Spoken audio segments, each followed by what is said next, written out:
Firstly, let me introduce to you that the front of the machine is equipped with a touch screen, power switch, USB interface, and printer. Next, let's take a look at the operation interface. After turning on the power, we can see that the machine has the following interface parameters: output test interface, process monitoring interface, password modification interface, history record interface, curve graph interface. On the process monitoring interface, we can see the real-time concentration of the inner cavity and the capacity of the sterilization liquid in the machine, as well as the temperature and pressure of the atomizer and inner cavity.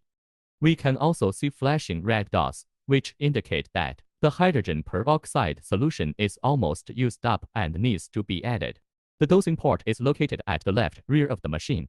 After opening the dosing port door, we can directly pour the solution into the dosing port and then tighten the door to close it. At the same time, we can see that the amount of solution in the machine will be displayed above the dosing port. After adding the medicine, we can proceed with sterilization. First, place the items that need to be sterilized into the sterilization cabinet, and then click on the door close button in front of the touch screen. After confirming the door is closed, you can choose the sterilization mode for sterilization. There are 3 modes in total: fast mode, standard mode, and enhanced mode. Choose any one and click start.